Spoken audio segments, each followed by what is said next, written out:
This is the Big O Show. This is the Big O Show.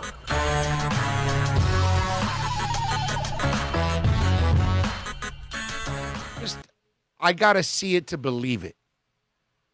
That the NFL is going to be able to return, the NBA, the NHL, Major League Baseball, Major League Soccer.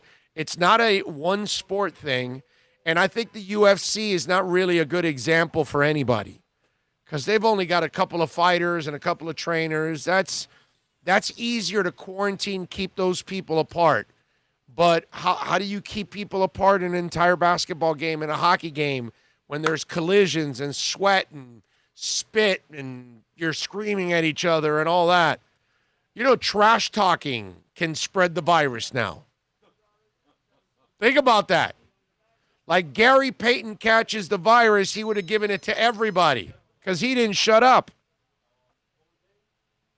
And there's plenty of guys like Gary in the league right now that probably don't shut up. And they're going to be spreading the virus if they get it.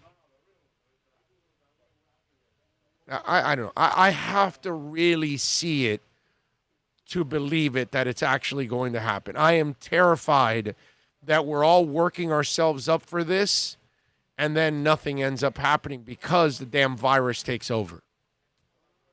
I mean, you saw it with UFC this past weekend. They Can lost you somebody, imagine going through and they don't all?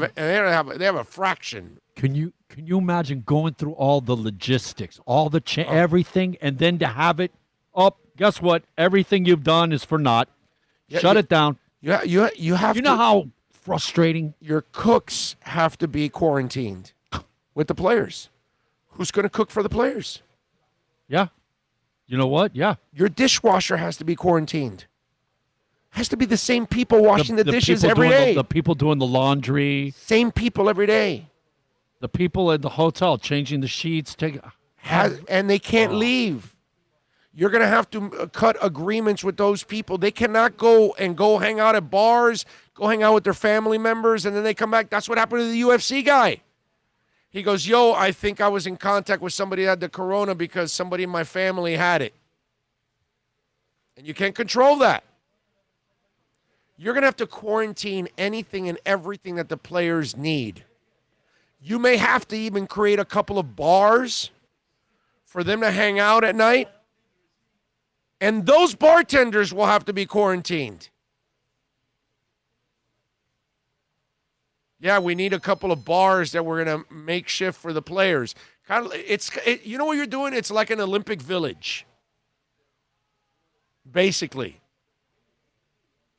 So you've got to have a place for them to hang out, a place where there's maybe video games for them to play with, with each other and all that stuff.